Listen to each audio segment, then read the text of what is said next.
First Seton Motley is with us, lessgovernment.org, the president and CEO thereof. And Seton, welcome back to the program. Tom, how are you, sir? I am very well, thank you. 1 out of every 2 books that are read in America are read in or checked out from a public library. A great little quote here from On the Commons. I think this is a piece that was in The Atlantic. It said, Whose stat is that? I would, it'll take me a minute to dig through the footnotes, but I've seen it in 7 different places this morning, so I think it's probably fairly solid. Anyhow, this is a quote. In an age of greed and selfishness, the public library stands as an enduring monument to the values of cooperation and sharing. In an age where global corporations stride the earth, the public library remains rooted in the local community. The public library is a singularly American invention. Europeans had subscription libraries for 100 years before the United States was born, and then they go through this whole thing. Scotland just voted to strengthen their public library system. France, in the last 5 years, has started charging a small user fee every time you want to check something out. As a result, use of France's public libraries has collapsed, meaning the public investment is not returning as much of a return on investment as it used to, whereas Scotland's is growing rapidly. Shouldn't we have public libraries so that everybody in America, including and particularly, especially the 49 million Americans living in poverty, have access to books and the internet? Well, no, because first of all, a lot of those 49 million don't use it. I think we both agree that that's true. A lot of them do use it. What? A lot of them do use it. Well, but a lot of them don't. So therefore, it shouldn't be available. A lot of Americans don't vote. Should we do away with the vote? Your justification for it existing is wrong. Okay, the majority of Americans don't vote. Should we therefore stop voting? No, but it makes the whiny little bitches who complain about voter ID laws sound awfully stupid. Look. Did you just say bitches? Yes. What are you... Seton, are you serious? That's a unisex term. That is not a female term. I'm talking about people in general, not women. People in general. Well, good luck defending that one. What? Good luck defending that one. You've never heard that phrase before, Tom? Not referring to men. No. You never have? No. You've never played basketball. You've never played any sports whatsoever. The only time I've ever heard that phrase used when describing a man is to suggest or imply that he's gay in a way that's basically homophobic. And no, that's not how it's meant. Okay. Many times it's Seton, not. On behalf of our listeners, I accept your apology for how it was meant or your explanation. But back to public libraries. Yeah. Look, you think we tax the compassion out of people. We already look in an age of $15+ trillion in debt, in the age of already inordinately high taxes, already in an age where we don't have money anymore. Look, does the National Symphony get any kind of substantive public funding? Yes, no. 13% of the symphonies in the United States, including the National Symphony, get their funding from government. 9% of it is federal funds. Well, first of all, that shouldn't be true either. But again, it could exist much like public television and public radio. It could exist without the funding.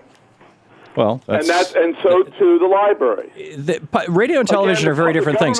And if you want to get into symphonies, just consider Germany. Germany's public arts funding allows the country to have 23 times more full-time symphonies per orchestras per capita than the United States, and approximately 28 times more full-time opera houses. Tom, who goes? Germans, average people. They don't. I lived there for a year, Seton. People.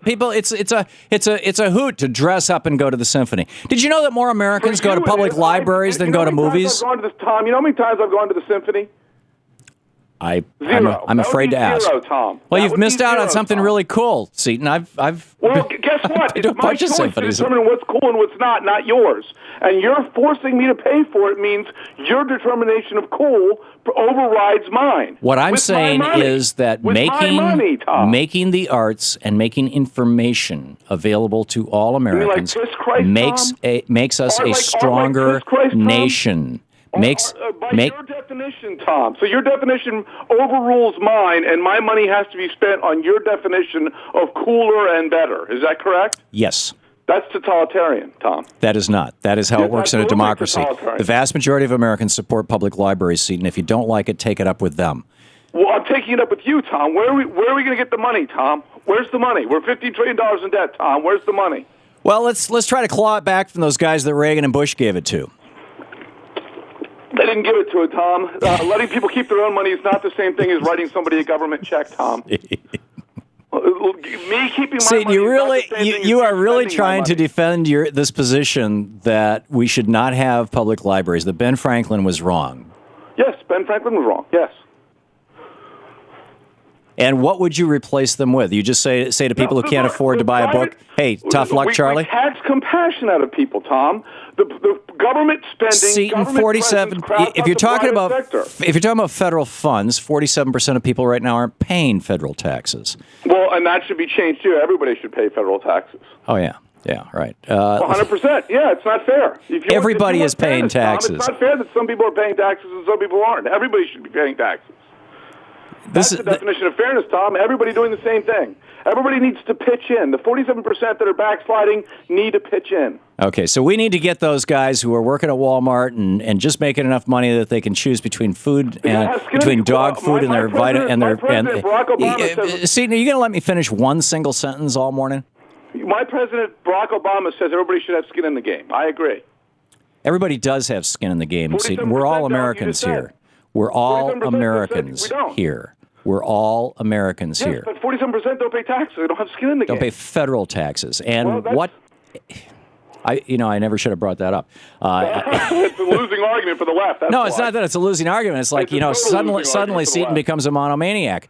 Public libraries, which are not by and large paid for with federal funds, are paid for with local funds. They can go with private funds. They can go without federal funds, just like the are important parts of our communities. According to you, Tom. And they provide, according to the vast majority of Americans, and according to the vast majority of Americans, would rather have public libraries and continue to vote to keep them year after year after year and to pay for them.